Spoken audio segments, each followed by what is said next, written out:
നാമല്ലോ ദൈവത്തിന്റെ ജനം. അപ്പൊ ദൈവത്തിന്റെ ജനത്തിന് മൂന്ന് സ്വഭാവം. എന്താ മൂന്ന് സ്വഭാവം? ആത്മാവ് കൊണ്ട് ആരാധിക്കും, ക്രിസ്തുവിൽ പ്രശംസിക്കും, ജഡത്തിൽ ആശ്രയിക്കത്തില്ല. എല്ലാവരും ഒന്ന് പറഞ്ഞാൽ ഈ മൂന്ന് കാര്യങ്ങൾ. ആത്മാവ് കൊണ്ട് ആരാധിക്കും, ക്രിസ്തുവിൽ പ്രശംസിക്കും, ജഡത്തിൽ ആശ്രയിക്കത്തില്ല. ഒന്നുകൂടി പറയാം. ആത്മാവ് കൊണ്ട് ആരാധിക്കും, ക്രിസ്തുവിൽ പ്രശംസിക്കും, ജഡത്തിൽ ആശ്രയിക്കില്ല. ആത്മാവ് കൊണ്ട് ആരാധിക്കും, ക്രിസ്തുവിൽ പ്രശംസിക്കും, ജഡത്തിൽ ആശ്രയിക്കത്തില്ല. അപ്പൊ ആരാധന, പ്രശംസ, ആശ്രയം. ആരാധന, പ്രശംസ, ആശ്രയം. പറഞ്ഞാട്ടെ, ആരാധന, പ്രശംസ, ആശ്രയം. ആരാധന എവിടുന്നാ? ആത്മാവിൽ നിന്നാ. പ്രശംസ ആരില്ല? ക്രിസ്തുവിലാ. ആശ്രയം ആരിലല്ല? ജഡത്തിലല്ല, കർത്താവിലാണ് ആശ്രയം. ഇത് മൂന്നും ചെയ്യുന്ന ഒരു വിശ്വാസി ഉണ്ടെങ്കിൽ അവരെ നമുക്ക് വിളിക്കാം, ഇവരാരാ? ദൈവത്തിന്റെ ജനമാ.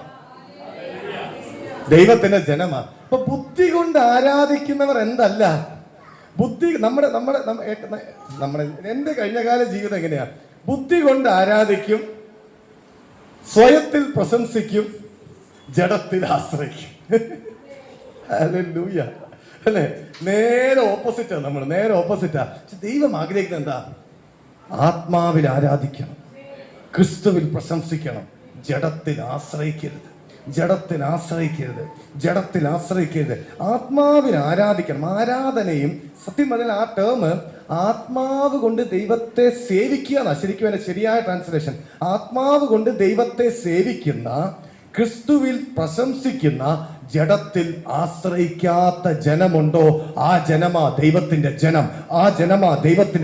ആ ജനമാ ജീവിക്കുന്ന ദൈവത്തിന്റെ ആരാധിക്കുന്നവർ. ആ ജനമാ ജീവിക്കുന്ന ദൈവത്തിന്റെ മക്കൾ. അവരുടെ പ്രത്യേകത, അവർ ആത്മാവിൽ ജീവിക്കുന്നവരാ. അവരുടെ പ്രത്യേകത, ആത്മാവിൽ ആരാധിക്കുന്നവരാ. അവരുടെ പ്രത്യേകത, ആത്മാവിൽ നടക്കുന്നവരാ. അവരുടെ പ്രത്യേകത, ആത്മാവ് കൊണ്ട് ചിന്തിക്കുന്നവരാ. അവരുടെ പ്രത്യേകത, ആത്മാവിൽ പ്രാർത്ഥിക്കുന്നവരാ. ആത്മാവ് കൊണ്ട് ആരാധിക്കണം, ആത്മാവ് കൊണ്ട് പ്രാർത്ഥിക്കണം, ആത്മാവ് കൊണ്ട് ചിന്തിക്കണം, ആത്മാവ് കൊണ്ട് നടക്കണം. നമ്മൾ ശരീരം കൊണ്ട് ചെയ്യുന്ന എല്ലാ കാര്യവും ഇനി എന്തുകൊണ്ട് ചെയ്യാൻ ശീലിക്കണം? ആത്മാവ്. നമുക്ക് ഈ ശരീരം കൊണ്ട് ജീവിക്കാൻ എളുപ്പമല്ലേ?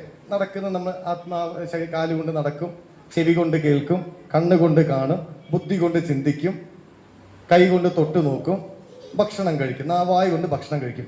ഈ പറയുന്ന എല്ലാ ഫങ്ഷൻസും എന്തുകൊണ്ട് ചെയ്യാൻ പറ്റും? ആത്മാവ് കൊണ്ട് ചെയ്യാൻ പറ്റും. നമ്മുടെ ശരീരത്തിന് വേണ്ട